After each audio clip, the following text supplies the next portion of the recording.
All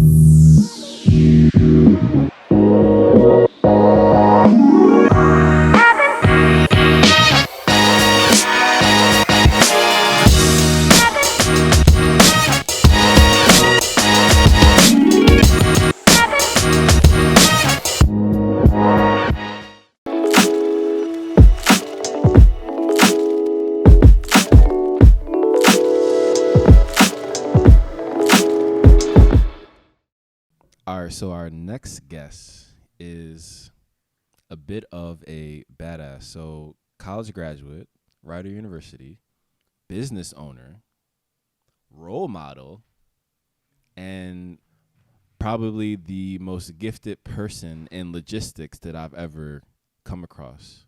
So, I think it's time to have a standing ovation for Rasheed Edwards, also known as Sheedo 5. Thanks for having me, Josh. Let me slip in here. And don't be bashful with the mic. Project into it, like speak into that. Okay, I got you. So, because of your basketball acumen, someone who's actually played in the Jordan Classic and has the kicks to prove it. So, we're going to talk about NBA free agency. Where do you think would be the best basketball fit for each NBA superstar who's a free agent? Free agency is like, I like where it is today. Mm-hmm.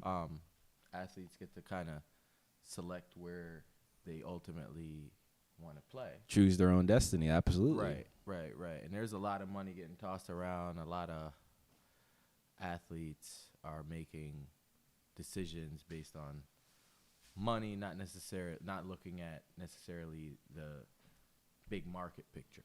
What I mean by that is you could be a $30 million a year player in Charlotte, like Kemba Walker, for example. Absolutely.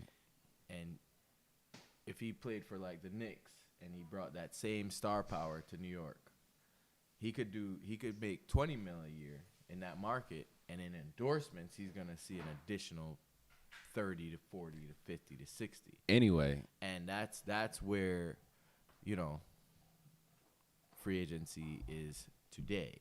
Right. It's very interesting. Especially Knicks is a great example because I believe Melo, when he was there, when he signed his deal, he actually got part ownership in the stock of MSG. I don't like Carmelo. I don't think Carmelo ever got in basketball shape. That's fair to say. I think he can even admit that now.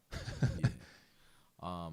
But it's interesting to watch the dynasty of Golden State. They got knocked off this year. Shout out Toronto and all their fans. Kawhi, you definitely did a really good job for that city. Please, Kawhi, if you're tuned in and you're watching this, don't feel obligated to stay in Toronto. You didn't choose to go to Toronto. You were traded to Toronto. You took care of business, and it's really your choice.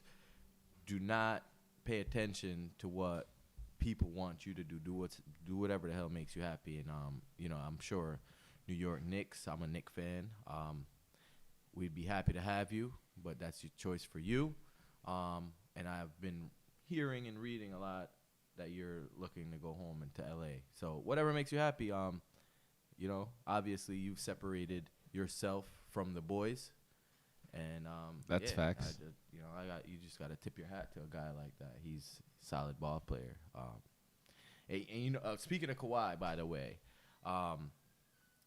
man, like people compare him to Michael Jordan and all the great basketball players that we've seen throughout the years. And I think he's in a lane by himself because Kawhi doesn't use – his weapon is a lot different than most of the basketball players we see. I think Kawhi uses pace. It's definitely very unorthodox for sure. Yeah, he uses pace. He slows the game down to the pace that he wants it to be. And in the playoffs, when you need to do that. And in the playoffs. He controls the pace of the game. And I feel like that has a lot to do with the amount of success he's having on the court. He looked hurt to me. He did. He looked like 80%. I'm not going to lie. But free agency, there's a lot of, before we even get into that, Josh, I'll be honest with you, man. It's really hard. Stephen A. Smith and those guys do a good job covering the sport. of basketball, the NBA specifically. I think, though, that if you notice in the last week or so, since the championship game, since Toronto took the championship home, Right. the media is reaching for a lot of different things to report on. Definitely, they're making up news. I feel like it's a lot of it is fake, just to keep your full-time job and to keep that buzz alive. So you could just say, like I read something this morning, for example, oh, now Kyrie is considering LA when I thought the Nets had it locked up. Right. Right. So I mean, I personally don't listen to the I wait until the action takes place and it's inked and it's signed on the dotted line. Absolutely. I don't really give a shit about the reality show of basketball. Yeah, it has become a Kardashian-esque soap opera because it's an entertainment business ultimately. So definitely. Free agency. Kawhi, my picks. Kawhi to LA with LeBron and Anthony Davis. Now, out of curiosity, do you think that would be too unfair? Because with that talent alone, I would say they would be better with Golden State with everyone healthy, personally. Listen, unfair and fair and all that is out of the window. This is a business. There's no such thing as it's about establishing a competitive advantage over your competitor. These teams and these players are making decisions aligned with success, whether it's financial success or championships. It's a little bit of both. Mm-hmm. And we're seeing that more and more. And it's part of the evolution of basketball. A big part because of LeBron. He set that path. LeBron and his team, Mav Carter, Rich Paul, great group of guys.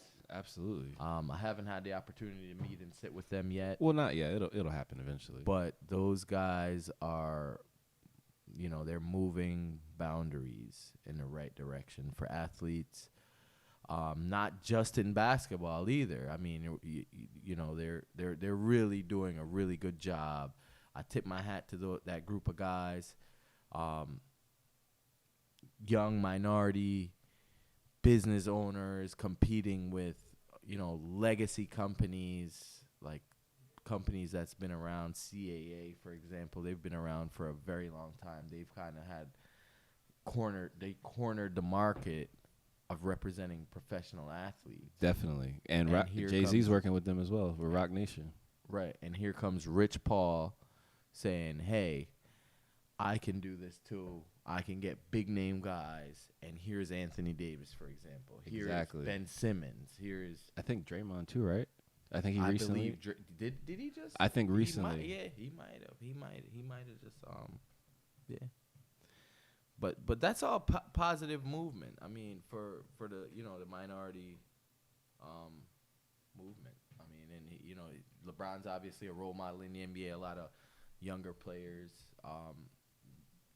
like his swag and are trying to take, I mean, he was probably the poster on the wall growing up. Steph Curry has Holy Moly coming out this Thursday, I believe, on ABC, the golf. Oh, right, yeah. And when I see stuff like that, I'm like, oh, to me it looks like, and I'm sure if Steph was here on this show, he would probably agree. I don't know.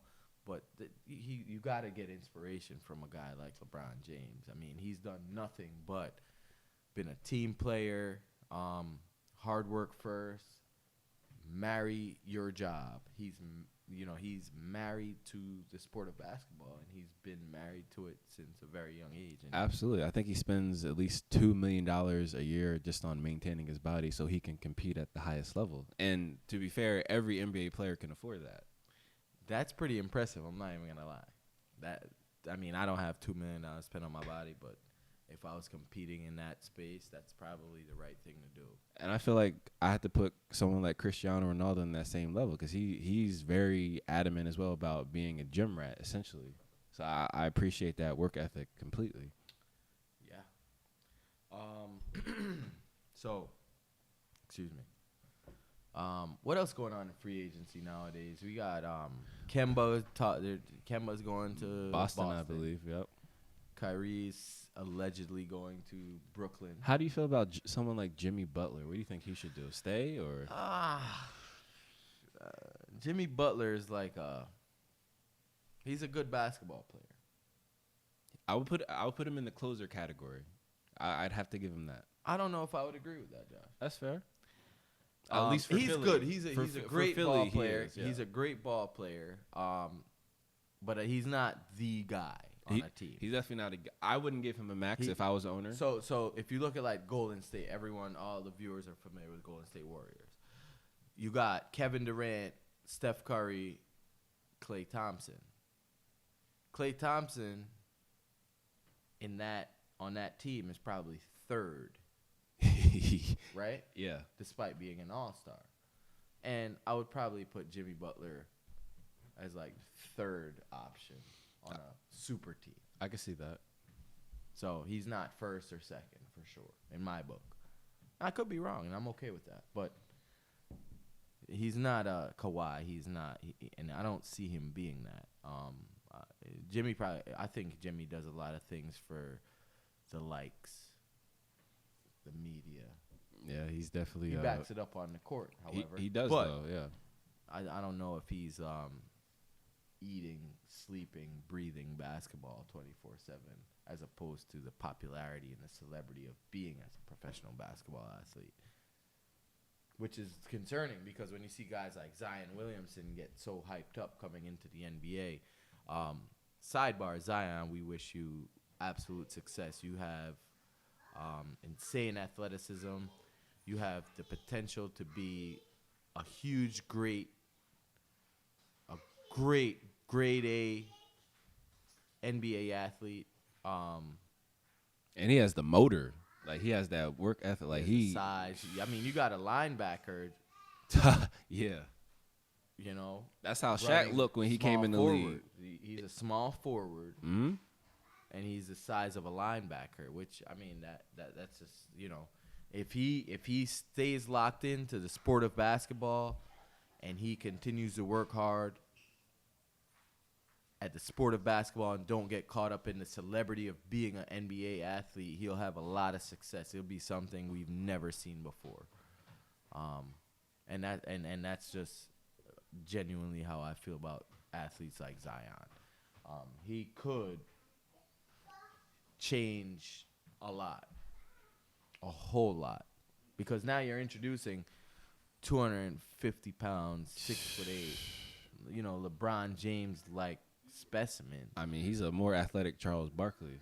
Absolutely. So he's like Chuck with like muscle, mega bounce. Chiseled. Chuck was never in real shape. Yeah, the ground mound of rebound is what they called him. And Krispy Kremes.